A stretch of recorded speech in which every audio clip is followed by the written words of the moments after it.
शुभकर्ण चौधरी भी एंडाबट्टी करता है, राजेंद्र गुड्डा भी एंडाबट्टी करता है। उन दोनों को तो आपने फर्स्ट और सेकंड पे रख दिया। नमस्कार दोस्तों, मैं विक्रम फिर हाजिर हूँ आपके साथ एक इस नए वीडियो में। आप देख रहे हैं रंगीलो झुंझुनू और आज हमारे साथ शख्सियत हैं रविंद्र बडाना जी। नमस्कार बडाना जी। सबसे पहले तो सवाल ये ही कि चुनाव लोकतंत्र का त्यौहार है, नज़दीक आ गया है, तो कैसी क्या तैयारियाँ चल रही हैं? देखो, मैं 2007 में इस क्षेत्र में आया था जी। 2007 के बाद मैंने एक साल खूब संघर्ष किया जी। 2008 का विधानसभा का चुनाव लड़ा जी, जिसमें मुझे 18,000 वोट मिली। बिल्कुल। उसके बाद मेरे सामने यही राजेंद्र सिंह गुड्डा जी, बसपा से चुनाव जीत गए और ये कांग्रेस में मंत्री बन गए। जी। तो उस टाइम मैं कांग्रेस में नहीं था और ये कांग्रेस में जाके मंत्री बन के और इन्होंने जो तांडव किया, जो लोगों को अन्याय और अत्याचार किया, बहुत लोगों को परेशान किया गया। मैंने इनका मुकाबला किया और सामना किया। उस टाइम जब मैं 2007 में आया था तो उस टाइम शुभकर्ण चौधरी भी इस इलाके में घूम रहे थे।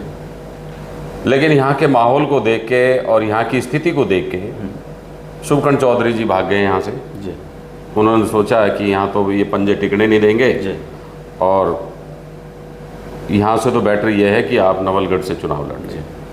तो इन्होंने जाके यहाँ से हट के, मुझे खूब पता है और मैंने खूब देखा है इस आदमी को, खूब क्षेत्र में जाते थे। माहौल, ये तो माहौल टटोलने के लिए आते थे और ये सिर्फ इनका संघर्ष करने का मकसद नहीं है, ना लोगों की मदद करने का मकसद है, ये तो अपने एमएलए बनने का मकसद इनका था। तो ये इनकी दाल नहीं गली, उस क्षेत्र से यहाँ से चले गए, जाके नवलगढ़ ले लिया। मैंने यहाँ इनकी फाइट की और इनके सामने संघर्ष किया, लड़ाई लड़ी, 2008 का चुनाव लड़ा। ये राजेंद्र गुड्डा मंत्री बन गया। मंत्री बनते हुए मैंने, ये समझिए, लोगों की इतनी, जो लोगों के साथ अन्याय और अत्याचार हो रहा था, उस अत्याचार को कम करने के लिए उसको बिल्कुल होने नहीं दिया। 5 साल मैंने इनका सामना किया, चाहे गुड्डा गोड़ जी के मोमडनों की दुकानों का मामला हो, चाहे चौरा चौफुल्ला में आंदोलन हो, उसमें राजेंद्र सिंह गुड्डा आए थे तो हमने क्या करके मंत्री रहते हुए क्या वहाँ किया, जनता जानती है, आप पूछो। जी बिल्कुल, मेरे से पूछने की जरूरत नहीं, आप जनता से पूछो। उसके बाद पचलंगी में एक बेवा महिला थी जिसके घर में बेचारी के झोपड़ी डली हुई थी, वो झोपड़ी को भी उतरवा दिया। उसके बाद में फिर गिरावड़ी वाला मामला था, जो मंदिर पे हीरामल जी का स्थान था, वहाँ ठेका लगाया। हमने वो प्रशासन को बहुत कहा भाई आप इसको हटाइए, लेकिन वो भी नहीं हटाया। तो हमने उठा और पटका सीधा कल्याण कर दिया। और उसके बाद गिरावड़ी का कांड मेरे ख्याल से पूरे राजस्थान में फेमस था। बिल्कुल। प्रशासन को मैंने कह दिया था भैया आ जाओ, मैदान खाली है। मैं सच्चाई की लड़ाई लड़ रहा था और ये मंत्री गलत काम के लिए लड़ाई लड़ रहा था, पूरे प्रशासन को आगे कर दिया था। कम से कम हजारों की तादाद में पुलिस वाले मेरे सामने कर दिया था, लेकिन मैं दबा नहीं था। यही मैं कहना चाहता हूँ, मैंने लोगों की आवाज़ बनकर काम किया था। बिल्कुल। मैंने अपने स्वार्थ के लिए कोई काम नहीं किया और लोगों की सेवा करता रहा। 2013 में फिर चुनाव आया। शुभकर्ण चौधरी जी 2 साल पहले आके लग गए, आगे बडाना जी ने तो माहौल सही कर दिया, अब तुम अपना सिट्टा सीख लो। तो 2013 में ये चुनाव जीत गए। 2014 में मैंने कांग्रेस ज्वाइन की लोकसभा के टाइम। बिल्कुल। तब से लग के मैं कंटिन्यू कांग्रेस में काम कर रहा हूँ। पिछली बार मुझे टिकट नहीं दिया तो मैं भगवानाराम के साथ ईमानदारी से, दिल से साथ था और लोगों के साथ, भगवानाराम के साद और लोगों के साथ मिलके जो भी मेरे से हो सकता था मैंने प्रयास किया। भगवानाराम के लिए त्याग किया। हाँ, भगवानाराम के लिए मैंने 53,000 वोट दिलवाई और पार्टी के लिए मैंने त्याग किया। तो इस बार क्या देखते हैं कि क्या पार्टी प्रत्याशी बनाएगी और किस तरीके से आगे की जो चीज़ें हैं इस चुनावी मैदान में आप देखो, मेरे पार्टी के पास मेरा डाटा भी है, मेरी वफादारी, मेरा काम भी है, मेरा जो काम करने का तरीका वो भी उनको पता है। और मैंने जो त्याग किया है वो भी उसका भी पता है, और मैं ईमानदारी से काम करता हूँ। बिल्कुल। मैं जिसके साथ हूँ ईमानदारी से हूँ, जिसके साथ काम करूँगा ईमानदारी से करूँगा। मुझे कोई इस बात में कोई संकोच नहीं है। जब बात करें कि राजेंद्र गुड्डा का जो ये इस बार का कार्यकाल है, मंत्री भी बनाए जाते हैं, अशोक गहलोत जिंदाबाद के नारे भी हमने सुने, उसके बाद सचिन पायलट के समर्थन में आगे अशोक गहलोत के लिए भी कई चीज़ें कही गई, और 76 की तरफ की अगर बात करें तो डेवलपमेंट है, अपराध पर अंकुश है। पूरे कार्यकाल को किस तरीके से देखते हैं? देखो ऐसा है 2014 में मैं इस पार्टी में आया, काम करता रहा जी। पायलट साहब उस टाइम प्रदेश अध्यक्ष थे जी। मैं उनके साथ खूब काम किया, ईमानदारी से साथ रहा, कोई दिक्कत नहीं थी। ये मैं अब 2018 के चुनाव के बाद में मैंने ये सोचा यार, मैंने भगवाना के साथ मिलके भी काम किया, भगवाना ने भी जी जान मेहनत करी है, और पब्लिक ने ऐसे आदमी को चुन लिया जिनके साथ हमने इतना संघर्ष, इतनी लड़ाई लड़ी है, और इतना होने के बावजूद भी पब्लिक को मैंने कहा अब रेस्ट देना चाहिए, मुझे रेस्ट देना चाहिए, और पब्लिक को ये पता लगना चाहिए कौन आपकी मदद कर सकता, कौन नहीं मदद कर सकता। बिल्कुल, उन्होंने जो वोट किया है तो उसका असल उनको पता चलना चाहिए कि सही जगह। देखिए चक्कर क्या है, मुझे पीड़ा इस बात की हुई कि शुभकर्ण चौधरी भी अंडाबट्टी करता है, राजेंद्र गुड्डा भी अंडाबट्टी करता है, उन दोनों को तो आपने फर्स्ट और सेकंड पे रख दिया, जो अपना कैंडिडेट था भगवाना राम उसको आपने थर्ड पे रख दिया। मेरे को बड़ी पीड़ा हुई इस बात को लेके, मैंने कहा मुझे थोड़ा सा देखना चाहिए, और इनको क्या करते हैं, शुभकर्ण चौधरी क्या हेल्प करता है, मेरे को ये देखने की बात थी। मैं 4 साल चुप रहा, आता रहा, बीच बीच में आता रहा, लेकिन मैं नजर रखता रहा अपने हिसाब से। बिल्कुल। लेकिन जब 4 साल में शुभकर्ण चौधरी ने इसका कोई बेबाकी से इसका विरोध नहीं किया तो मुझे पीड़ा हुई।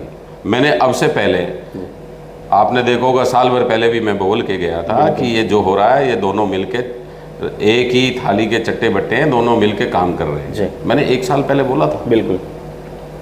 पब्लिक उस बात को समझने लगी कि यार वास्तव में ये बिल्कुल सही है। अब जैसे आप कहोगे ये थाली के चट्टे बट्टे कैसे, वो सुनो। शुभकर्ण चौधरी के टाइम में उसने अपनी जो चलानी थी उसने चलाई, अब ये जो चला रहा है वो अपनी मर्जी से चला रहा है। शुभकर्ण चौधरी में इतना दम नहीं है, मैं आपको फिर बोल रहा हूँ, कि राजेंद्र गुड्डा का सामना कर सके। उसका प्रत्यक्ष को प्रमाण की जरूरत नहीं है। आईबीएन की जमीन थी, आईबीएन के पास जो इसकी जमीन थी, भाई साहब 15 करोड़ रुपए की जमीन 3.5 करोड़ में क्यों बेच दी, उसको पूछो ना आप। बिल्कुल। किस दबाव में दे दी? मेरी कोई 1 इंच बांसड़ी के अंदर मेरी जमीन है, मेरी आप 1 बीघा तो छोड़ दिए, 1 इंच कोई लेके दिखा दे, मैं तो मान जाऊंगा। बिल्कुल। तो इसका मतलब दबाव था, डर था। क्यों दबाव में दिया आपने?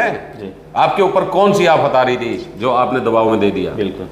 50 लाख रुपए आपने दबाव में, जो आप रोड बना रहे थे, आपने कैसे दे दिए? जी, मुझे बताओ ना, आपने दबाव कैसे सहन किया? आपका कहने का मतलब यह है कि कहीं विपक्ष की भूमिका में। मेरी बात सुन, मेरा कहने का मतलब वो नहीं है। मेरा कहने का मतलब ये है, जो अपनी रक्षा और सुरक्षा नहीं कर सकता वो पब्लिक की कैसे रक्षा और सुरक्षा करेगा भाई साहब? जी बिल्कुल। जो अपनी जमीनों को वो दे रहा है दूसरे को, दूसरे की कैसे बचाएगा? आप मुझे ये इस बात का जवाब बताइए। बिल्कुल। मतलब मुख्य बात यह है कि खुद विपक्ष की जहां भूमिका निभानी चाहिए थी वो निभाई नहीं है। अरे निभाई वो तो छोड़ो, खुद दे दी भाई साहब जी। दूसरे की तो, विपक्ष की तो भूमिका तब होती है कि वे मेरी सुरक्षित चीज है और मैं दूसरों की भी सुरक्षित कर रहा हूं। बिल्कुल। जो आदमी अपनी खुद दे रहा है, दूसरे को पैसे दे के आ रहा है, अब भाई मेरी सड़क को बनने दे, क्यों नहीं संघर्ष किया? क्यों नहीं सही काम करते आप? जी बिल्कुल। क्यों नहीं आपने सामना किया? बनाते आप डठोरे से, प्रशासन को लेके खड़ा होते, आप अपने आदमियों को लेके खड़े होते, नहीं दूंगा 1 रुपया भी। बिल्कुल। तो अभी की अगर बात करें तो जिस तरीके के हालात, मेरा कहने की फिर बोल रहा हूं आपको, मेरा कहने का मतलब ये है, जो अपने आप को सुरक्षित महसूस नहीं कर रहा, वो दूसरे की सुरक्षा कैसे, आप दूसरे की कैसे तय करोगे? तो क्या लगता है कि इस चीज को जनता समझ पाई है? समझ रही है भाई साहब। और इस मुद्दे पे वोट भी करेगी? हाँ, वोट करेगी। या फिर हमेशा की तरह जो चलता आ रहा है? देखो क्या है, मेरी बात सुन, अब क्या है, ये तो जाति फैक्टर वाला मैटर है जी। जाति फैक्टर पे हर आदमी अपनी अपनी चुनाव जी की प्रक्रिया करता है। पहले जब मैं 2008 में था तो जाट समाज मेरे साथ था, खूब साथ दिया। बिल्कुल। पिछली बार मैं 2013 का चुनाव लड़ा, माड़ी समाज तो मेरे साथ हमेशा ही 2008 में मेरे साथ था, 2013 में मेरे साथ था जी। तो मतलब मैं तो, और लाने वाला कौन है, मुझे तो माली समाज था उस टाइम तो, उसके बावजूद भी मुझे जाट समाज ने वोट दिया, खूब बम्पर वोट दिया। बिल्कुल। तो मतलब जातीय समीकरण की तो अगर बात करें और तो आपको तो हर समाज से आपको वोट मिलते हैं। उसके बाद भी बताता हूँ, और मैंने कभी जातिवाद नहीं किया जी। मैंने चेयरमैन बनाया जी। उपचुनाव हुए थे, बशेश्वर जी को मैंने चेयरमैन बनाया, नगर पालिका में, मतलब ये समझो सबके बीच में, जब तो मैं कुछ भी नहीं था जी। तब मैंने चेयरमैन बनाया। उसके बाद मैंने प्रधान सविता खरवास को मैंने प्रधान बनाया, वो नहीं रुके, वो बाद की बात है। लेकिन मैंने जो मेरे ईमानदारी से काम हो सकता था, मैंने बेबाकी से ईमानदारी से काम किया।